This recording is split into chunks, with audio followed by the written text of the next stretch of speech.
we've got a guy that I work with that's going to be he's deploying soon. When he got back from his last deployment, he had kind of bunged up his knee and he had a head cold. So they gave him a 10% disability for sinusitis.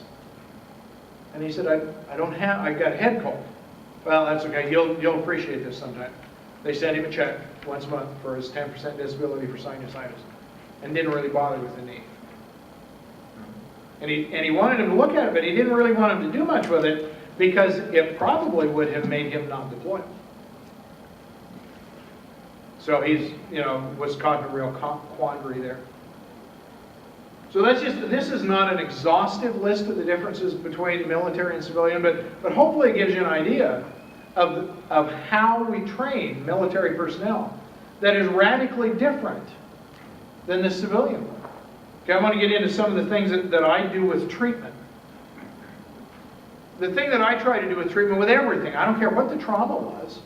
If I'm dealing with a woman who has been sexually abused, or I believe I was molested as a kid. Okay, I had about 4 years where I was molested.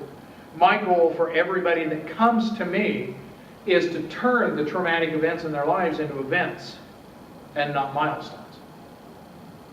To keep them from being defining characteristics and make them just something from the past. Okay, if that's where that idea comes from, that this is an emotional disorder and therefore is eligible for treatment. My expectation, if you come to my practice, is you will get well. I'm going to lay out a smorgasbord of things for you to be involved with.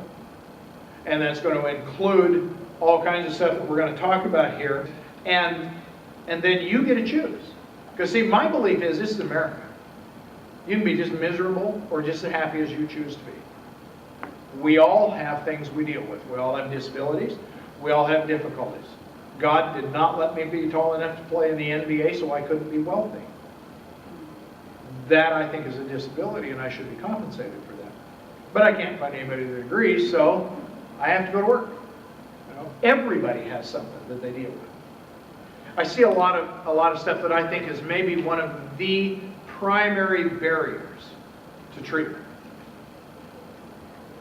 I had gone to a meeting of providers, and a statement was made, and there's very little in my life I'm not passionate about. Okay, I mean, that's just kind of how I am, and that's a trait I don't plan to change. I went to this meeting, and one of the individuals in the meeting said, I just want you to know that every one of these veterans that I work with is my hero. And I didn't even get to catch myself before I said, what crap is that? They don't want to be your hero. They don't expect to be your hero. The idea that what they did was heroic, but that does not make them heroes. If we go back to the fact that a lot of people that went into the military had issues prior to going into the military, and they did bad things while they were in the military, does not make them a hero. The guy that just got awarded the Medal of Honor, okay, if you listen to what he did, that's heroic. He said, no, he said, that's my job. Every day out here people do that kind of thing. I do not deserve this medal. I don't want the medal. I'm not a hero. The heroes we buried. Okay, that's part of the culture. None of us that I know that are emotionally stable want to be your hero. We do want to be respected for what we did, but the same as people who were respected for other things. There are three primary areas of concern when treating veterans or anybody else. Okay, I believe that physical well-being, emotional well-being, and spiritual well-being are the three areas you must focus on to achieve the highest level of function you can. Now, that's different for different people. Okay? The physical needs of somebody in their 30s is different than somebody in their 70s. The emotional well-being, that's kind of the same for everybody. I think we need to get rid of our baggage and be able to move on, turn milestones into events and move forward. And the spiritual well-being, it's been shown forever. There's all kind of research that has shown that people who have strong spiritual beliefs don't get sick as often, they don't stay sick as long, and they don't get as seriously ill as people who don't have strong spiritual beliefs. They have not come out with research that said you need to go to my church. They said strong spiritual beliefs. Physically, we need to evaluate all of the medications that somebody is on, including over-the-counter, and that would include even diet. Assess the use of non-prescriptive chemicals. Medical marijuana, I have a lot of people that will come in and I'll work with them for a period of time and then find out that they're on medical marijuana and wonder why some of the antidepressants aren't working as well as they should, or some of the relaxants are overworking. Evaluate their sleep schedule. Sleep is essential to wellness. There's studies out that show that people who chronically work a graveyard shift will have across the board 400% more of everything than people who work daytime. There's something about daylight. Assess history of antibiotic use. What we found, and we've started to ignore it in the medical community at the peril of our clients, is that we're dealing with a lot of people who have fungal overloads. They come back with jungle rot. What that is an external manifestation of what's going on in the body. If we don't take care of the fungus in the system, if we don't clean up the digestive system, if we don't get the gut working right, they're not going to get healthy. I don't know of anybody with chronic diarrhea or chronic constipation that's going to feel really good. Okay. So we need to balance their health. Begin focusing on relaxation using breathing and heart rate as indicators. If you look at every symptom that we're trying to treat with PTSD, all the anger, the anxiety, all of that kind of stuff, it's all agitation sort of things. I believe that much of that is learned. And so if we start to teach them relaxation and using heart rate as an indicator, and it's very easy.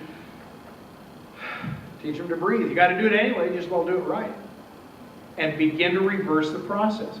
Get them relaxed. Emotional. Assess for the emotional need for medication, including pain meds. If we give antidepressants long enough, we'll create depression. If we give anti-anxieties long enough, we'll create anxiety. If we give pain medications long enough, we will create pain. Okay? Literature, I believe, is very clear on that. And so we need to start working on what's the background of it, what's the cause of it. You know, can we do it? I had a fellow come in that said he needed another back surgery. And I said, so what was the initial insult? He said, we don't know. So what do you mean? He said, I woke up in Iraq, my back was killing me. They couldn't get it relieved, so they did a surgery. I said, did they get rid of the pain? He said, no. And I said, often they won't find pain in there. You know, he said, I need another surgery. And I said, you just don't have enough scar tissue? Because that's all you're going to get out of that. I said, if you will cut out that, what he told me was he drank 12 to 16 beers a day to help control pain. He was about 60 pounds overweight.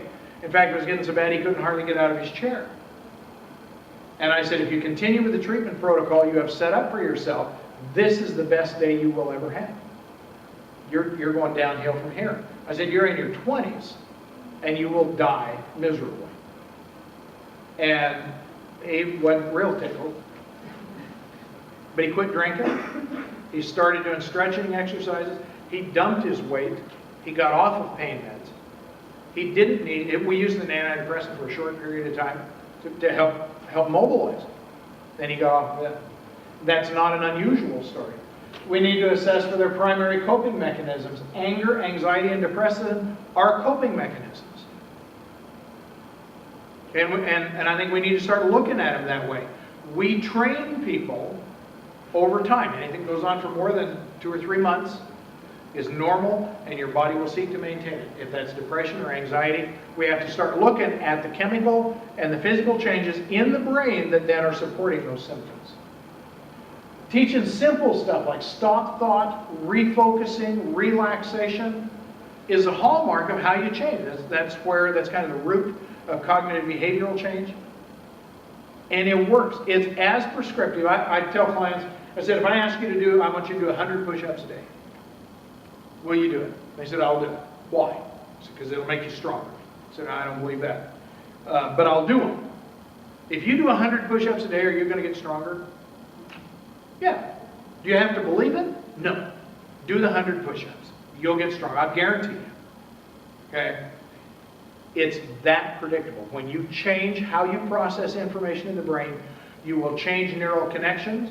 You will increase the metabolism of the nerves in that part of the brain. The more you do that, the more practice you get at that, the better you're going to get, the stronger those nerve connections are going to be, and the less you use the others, the more they're going to weaken. We can encourage people and teach them to think their way out of probably 90+% of their illnesses. Sleep hygiene. Well, yeah, one of the things, if you want to cut down on nightmares, have people sleep well. You know, and there's some really good information out there that talks about retraining your thoughts as you're going to sleep so that you increase the probability. A lot of times people will set themselves up for nightmares by hoping they don't have that nightmare. Spiritually, I want to evaluate for the presence of it, evaluate the belief and forgiveness of others and self. Again, that process, the ability to forgive others and yourself, has been shown across the board to be very important. People who have strong spiritual beliefs learn that easier because it's a part of what's been their background. Evaluate belief in the ability to live a good life. Some people believe they can't. That's, you know, I'm the black sheep of the family. That's just kind of a lot of my family. That's how it is. Because I was there and did those things, I can't have a good life. Okay? It's back to the, if you think you can or you think you can't, you're probably right.